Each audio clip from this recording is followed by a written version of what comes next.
Okay, here we go.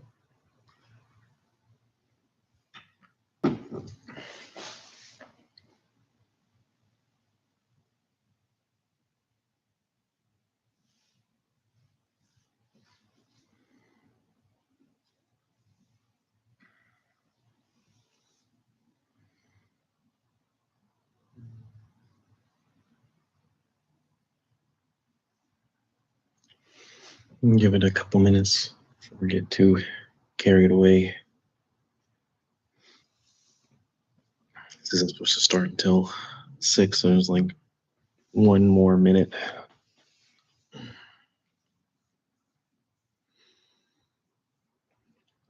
Hope anyone who finds himself watching this has had a good day,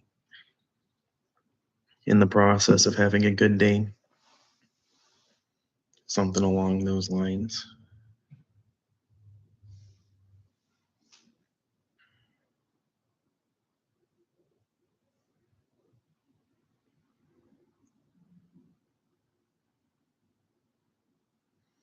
No, it's definitely tough to have good days sometimes, especially right now.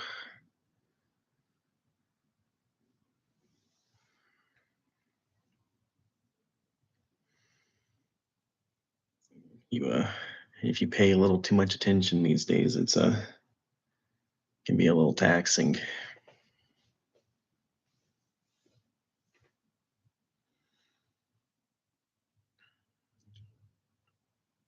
So, all right, it is officially 6 p.m.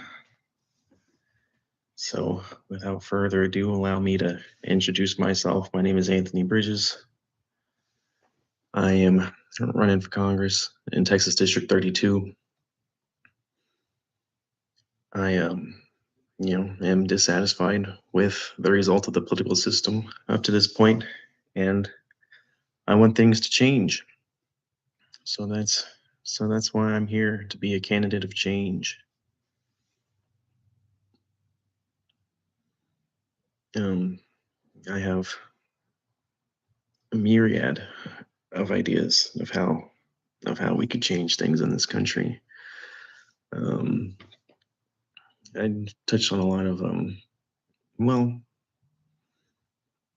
I don't know if no, abolishing ICE was still a real popular viewpoint a couple weeks ago. Last time I went live, so I've definitely talked about that some. But hypothetically, if we didn't have a whole bunch of people in our government who were an obstacle towards progress, if we could just do things that are good for people, um, without any pushback, um, there's so many things that I would try to change, or that I would want to change, that I would hypothetically be able to change in this hypothetical political landscape.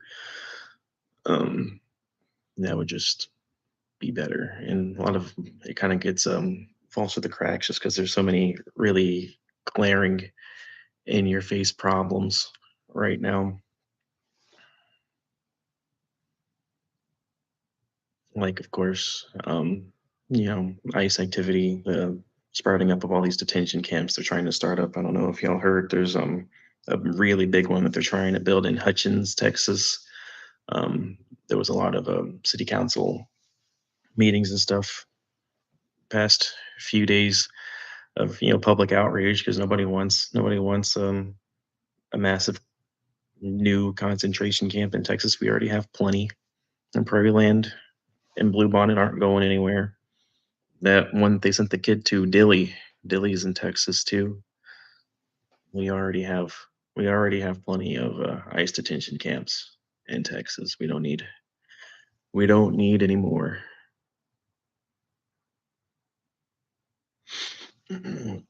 Okay, I see on Discord there's a question about reproductive rights and LGBT rights. For me, LGBT rights is really pretty cut and dry, pretty straightforward. I'm just in full support of LGBTQ rights. Like I don't think this is all just an infringement of personal freedom. It's so crazy. We have this, part of like something that the cult likes to tell themselves. They like to talk about how they care so much about personal freedom and they don't want their personal freedom to be infringed. But then they sit there and try and regulate what LGBTQ people can do with their body. And I think this is just in direct contrast to the baseline ideology of personal freedom. LGBT community um, should have the absolute right and freedom to do whatever whatever they feel is best with their bodies. Maybe to some degree we could increase regulations with um hormone therapy or something. Like maybe there's kind of be steps to it where maybe some like mandatory therapy hours or something before you kind of get to the point of really like hormone therapy. But I am in full support of LGBTQ rights. I have no issues with you know um beginning transition before the age of 18 or anything arbitrary like that. The LGBTQ community that we have right now, they're really pioneers of their movement, of their generation. Um, right now, LGBTQ rights is something that's not really all that well understood by, I guess, the general American public. But over time, it's that's the science and the research. As long as we allow the science and the research to happen, eventually LGBTQ people are just going to be super normal in the confines and context of society, provided that we allow society to move in that direction. And part of that is just by allowing them to figure out what works. There's just a lot that we don't know about what does and doesn't work with LGBTQ, you know, science and therapy. And until we allow the research and science to happen, we're always going to just exist in this uncertain area where there just isn't even enough data to know what is best. So I think, yeah, 100%. I mean, like the biggest thing that the LGBTQ community needs right now is the freedom to figure out what what uh what the LGBT community even needs. Um, and I'm in full support of all of that. So, with women's reproductive rights, I personally am very in support of women's reproductive rights. The problem is just kind of the culture around it. So as you know, Texas 32, well, as you may or may not know, Texas 32 is now a pretty conservatively drawn district, and so, they've been pushing around, all this kind of like pro-life rhetoric for decades and generations now. There's a lot of people in the voter base who are going to get really turned off uh if you go too heavy on reproductive rights. So what the biggest problem with reproductive rights, the way that we currently are dealing with this, is the fact that we have this blanket abortion ban. Texas is really bad, where even if you need an abortion, you can't actually get an abortion, and that is 100% a problem. You can't sit there and spout all this pro-life rhetoric if you're going to institute this abortion ban in the least pro-life way possible. What what we need is just way less red tape and arbitrary bureaucratic nonsense around the process. If you need a medically necessary abortion, then you should be able to get that medically necessary abortion. All you should really need is a physician's to sign off on it, and you should be able to get your abortion. We can't allow women's health to deteriorate in the name of pro-life. It's so just not conducive to the ideology. Um, and so, an extension of that, I think the problem, or hypothetical problem, right, is that it's going to be gray area where maybe people will be able to get abortions. They'll be able to find a doctor who will say it's medically necessary, even though maybe it isn't, and all this sort of stuff. But I mean, like, I don't think it's an issue if we find more and more ways to call an abortion medically necessary. Even if you go to a mental health doctor and they say that your mental health is not stable enough to have a to confidently have a child. Like why do we want women who don't feel mentally ready to have a child to have this baby? if you are able to qualify for an abortion for mental health reasons. I think that should be a perfectly viable reason to get an abortion. I don't think, like, to a degree, right?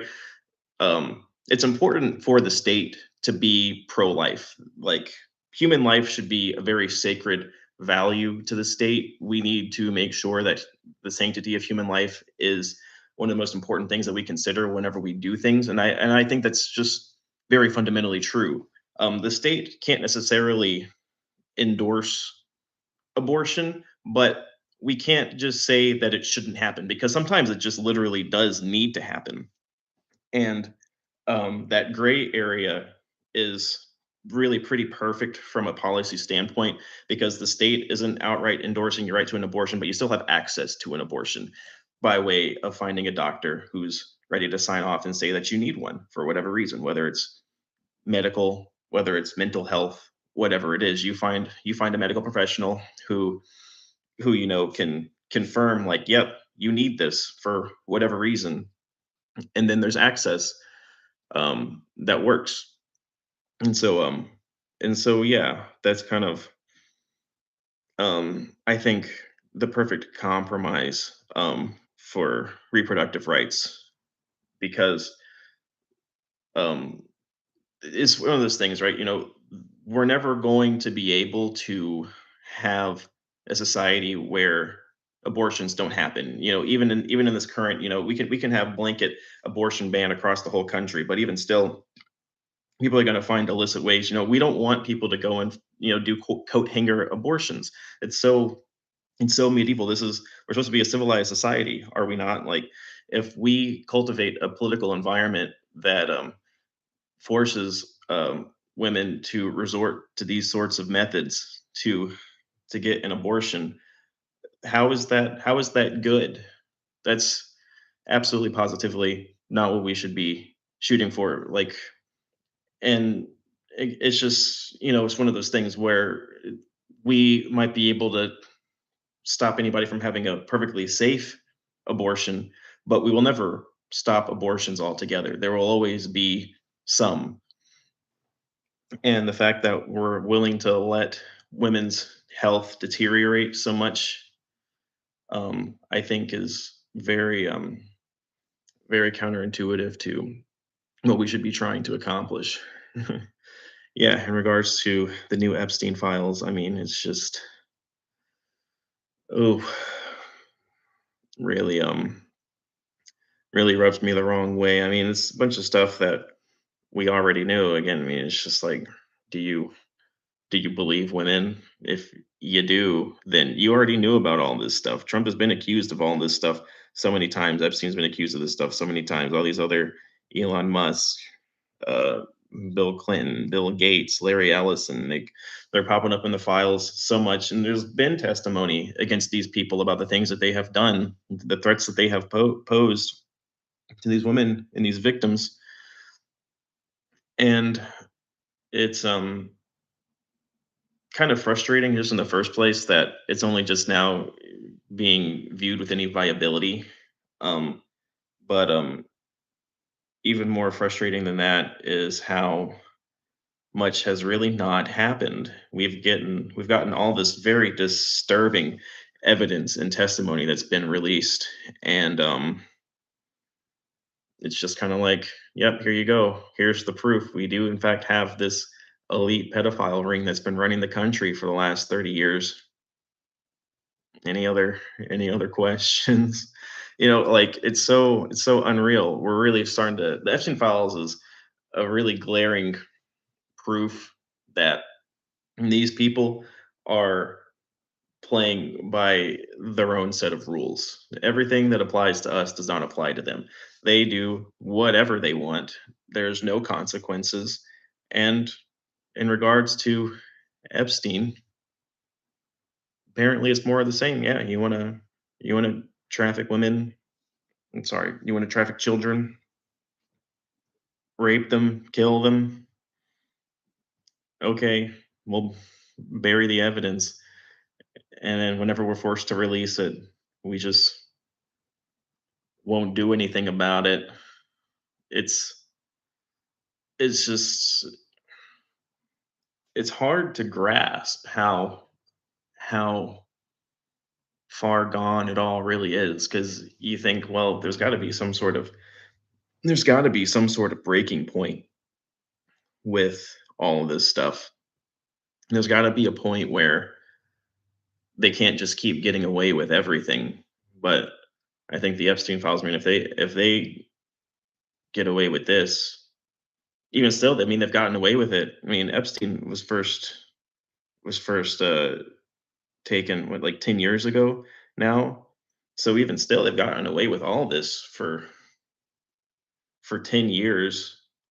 I mean, all these crimes, happened upwards of like 30, 40 years ago. I mean, there's some more recently. I mean, a lot of the stuff they released, I guess, was only what, like 15 years old or something, but they were doing this stuff 30, 40 years ago, and they've gotten away with it up to this point. And when is that going to stop? When are they going to stop getting away with it? That's, I think, the biggest thing that people really want to know. And yeah, and it's worth noting too. I mean, like the Epstein files existed from 2020 to 2024. Like the Democratic Biden administration had the files, didn't release them. It's not like funnily enough, I mean, Trump, I mean, for all the 38,000 times he's included in the files, um, his administration has released something which is more which is more than the Democratic administration did. Because Bill Clinton's in the files too. Like the whole political establishment is protecting these people. You can you can point the finger directly at the people in power right now if you want to and say it's all the Republicans' fault, it's all the corrupt DOJ's fault that this release is so poorly executed. Um, but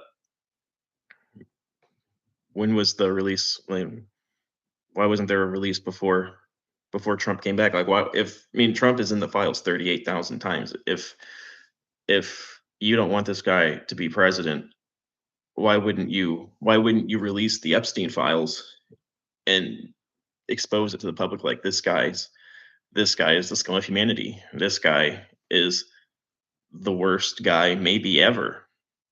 But nobody wanted to expose that. Nobody wanted anybody thinking like that. They allowed Trump to become president before they exposed his massive history of human trafficking and pedophilia. And yeah, it's all just really, really disturbing.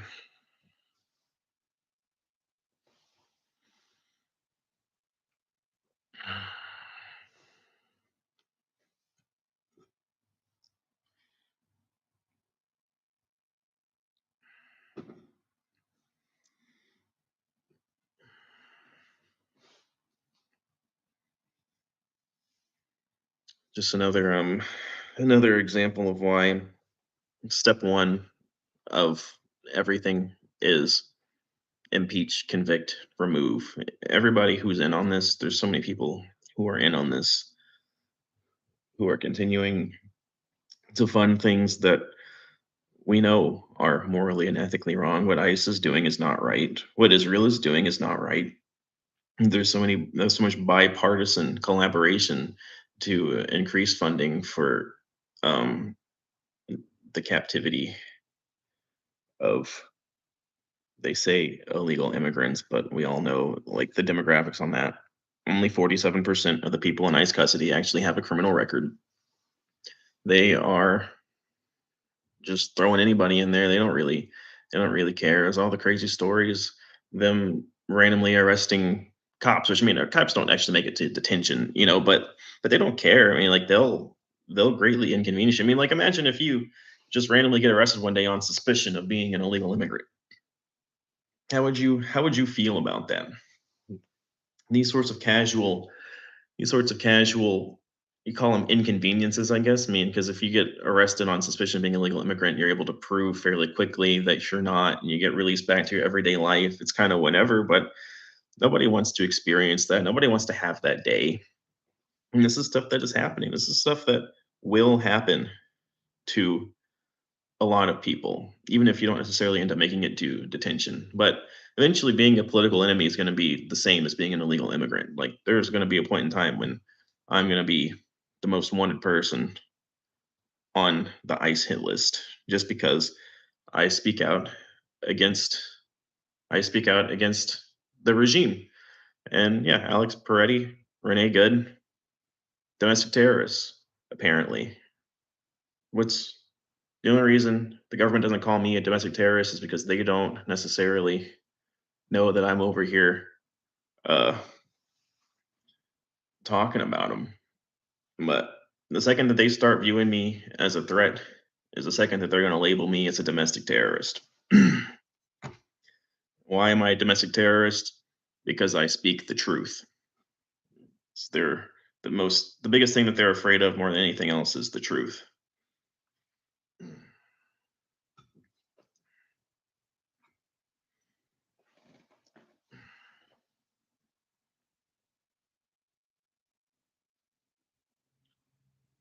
It is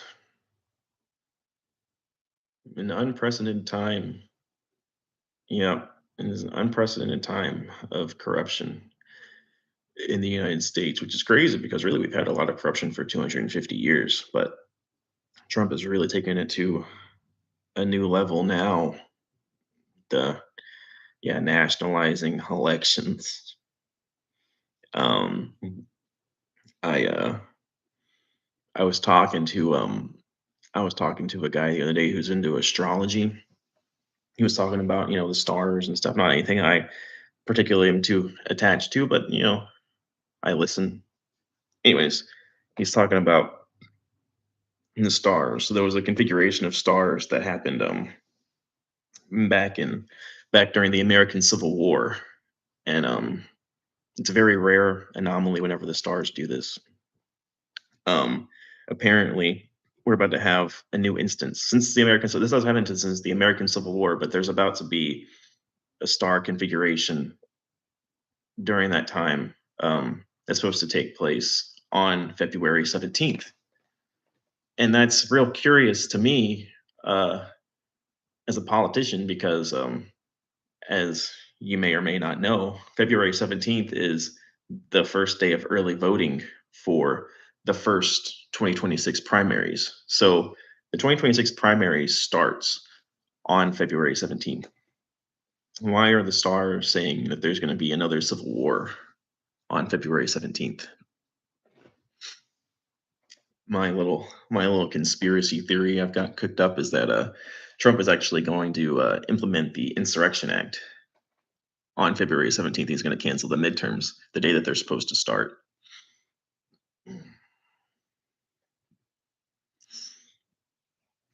I could see it just because, from Trump's perspective, he's a senile old man and has committed countless crimes against humanity.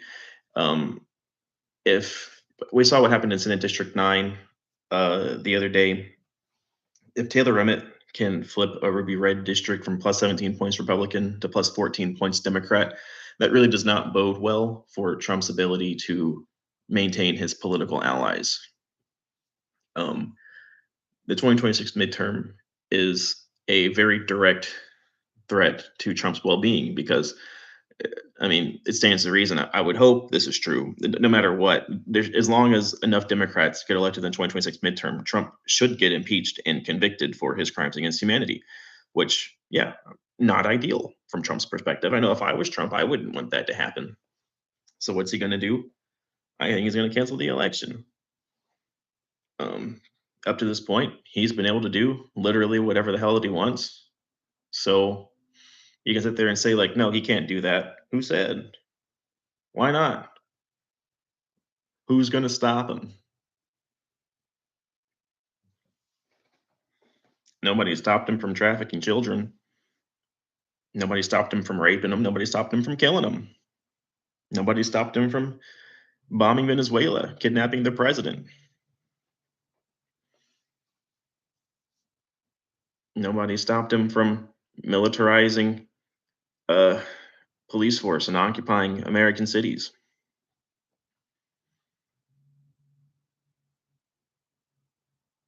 The current state of it all, this is Trump's world and we're just living in it.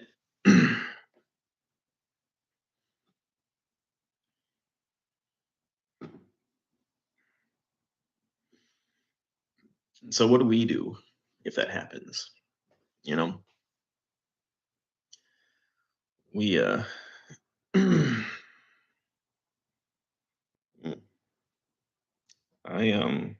it was actually the first that I'm hearing about this actually that slipped through the cracks of all the things going on. I'm not currently aware of the warships near Iran.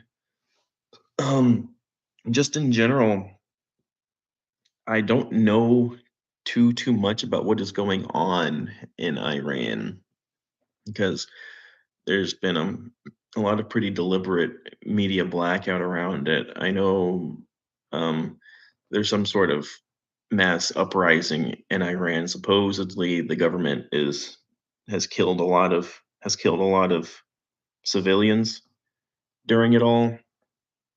Um, but the numbers that people push out about it seem, really conflicting. So I don't. It's hard to really know what's going on. I also don't really know why the people of Iran are in the midst of a mass uprising. I don't know exactly their motivations. I don't know what motivated, inspired them to get so organized and overthrow the government. Yeah, there's just a lot that I really don't know about that situation. Um, so it's hard for me to, really give an opinion just because my opinion would almost certainly be ignorant just because there's so much I don't know. Um, but in general, I am pro people, anti government. So if the people want to take their country back, the more power to them. I wish them the best. I uh, in general, don't support American intervention. I don't know exactly what Trump is trying to do with these warships, but if he goes and starts blowing the hell out of Iran, odds are he's going to end up hurting more civilians than he does, you know, Iranian oppressors. So I think America and Trump should not get involved. And all power to the people. Good luck to the people of Iran getting whatever it is that they want. And I hope that they get it.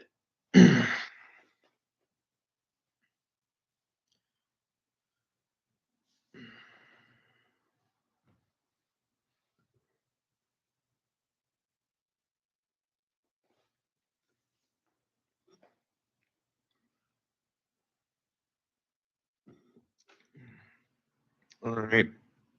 Well, we've been going for about 30 minutes now.